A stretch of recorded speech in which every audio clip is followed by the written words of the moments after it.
La formation en alternance, eh bien, cela ne date pas d'aujourd'hui. L'inventeur du concept, c'est le Christ lui-même.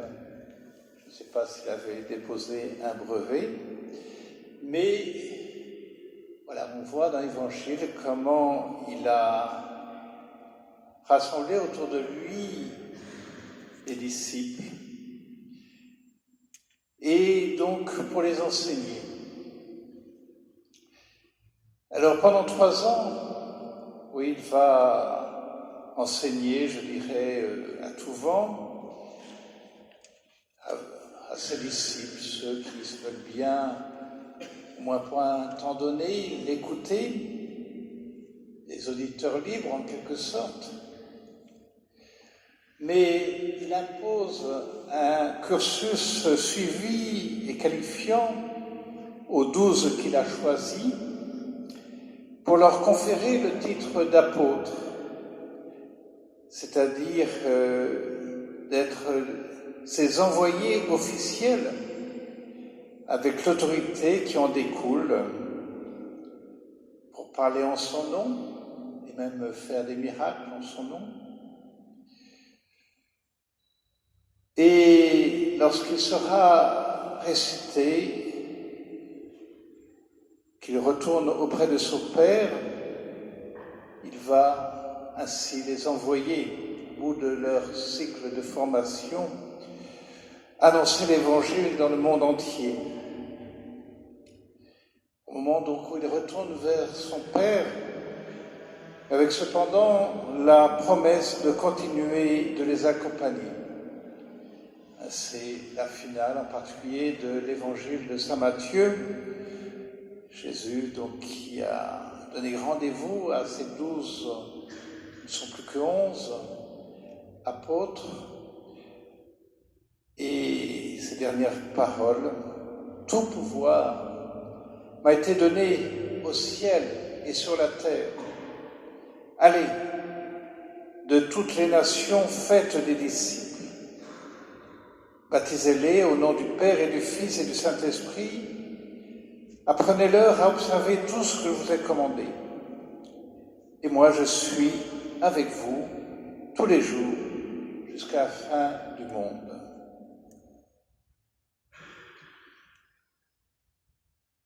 Vous-même, nous tous, nous sommes devenus disciples du Christ par notre baptême et appelés, comme tout baptisés, à nous mettre à l'école du Christ pour entrer dans l'intelligence de la foi et apprendre à en vivre.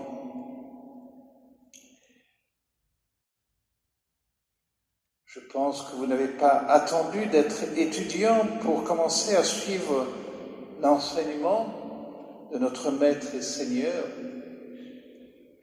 Mais maintenant, vous avez à continuer à le faire en qualité d'étudiant. On parle souvent de la foi du charbonnier. Oui, la foi du charbonnier, excellente pour un charbonnier, mais pas pour un étudiant. Il lui faut une foi d'étudiant. Que votre intelligence de la foi ne soit pas la traîne par rapport à votre niveau de connaissance profane que vous êtes en train d'acquérir. Sinon, le risque est grand que votre vie de foi se dissolve si elle n'est pas éclairée et nourrie à la hauteur de votre formation intellectuelle. Profitez bien des solides et variées formations proposées dans le cadre de l'aumônerie des étudiants. Il y a aussi les parcours de théologie proposés par l'ICES. Ils sont ouverts à tous et pas simplement aux étudiants de l'ICES. Voilà, ce sont des chances qui vous sont données pour votre temps d'études ici, à La Roche-sur-Yon. Alors sachez en profiter. Donc, se mettent à l'écoute de l'enseignement du Christ à travers son Église qui a reçu la mission de continuer à annoncer l'Évangile et à proposer la foi. Mais ensuite,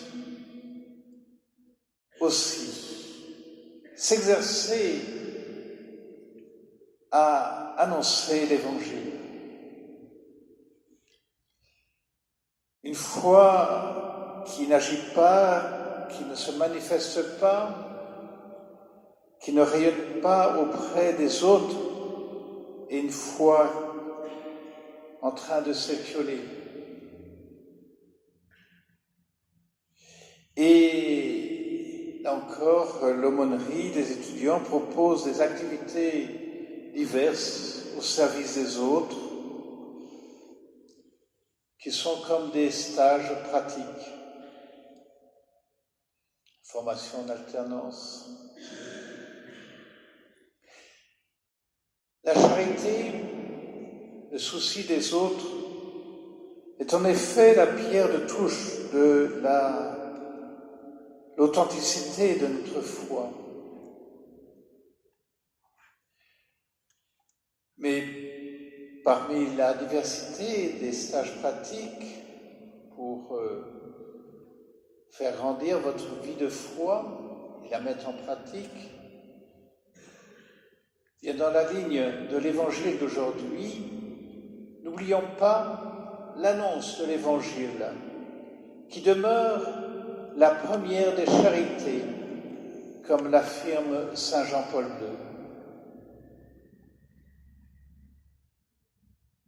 Comme dans l'Évangile que nous venons d'entendre aujourd'hui, oui, nous voyons les apôtres envoyés par Jésus pour une mission provisoire, une mission pour un temps donné, sans doute pour préparer le passage de Jésus lui-même, et il les envoie en avant.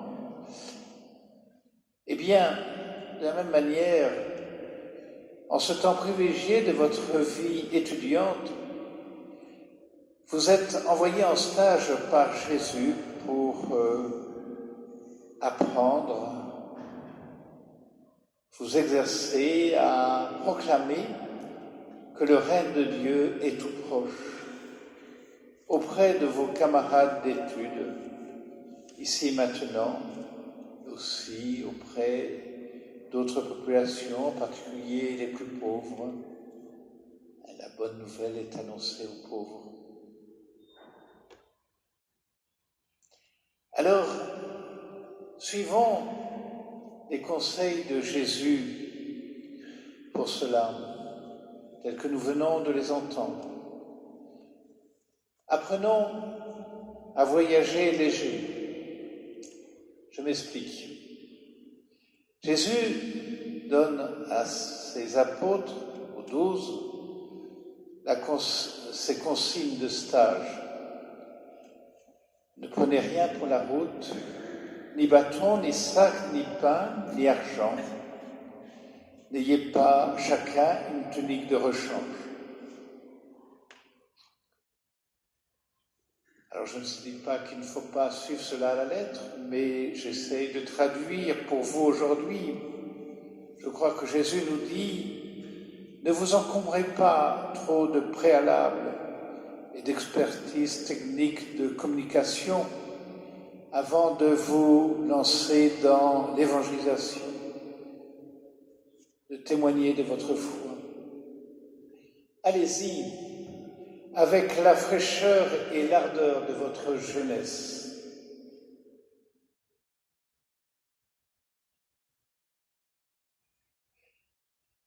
Autre consigne donnée par Jésus aux 12, que je traduis ainsi, apprenez à vivre l'engagement dégagé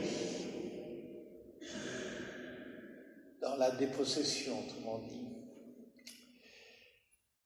En effet, Jésus complète ses consignes de stage en leur disant « Quand vous serez reçus dans une maison, restez-y, Et c'est de là que vous repartirez.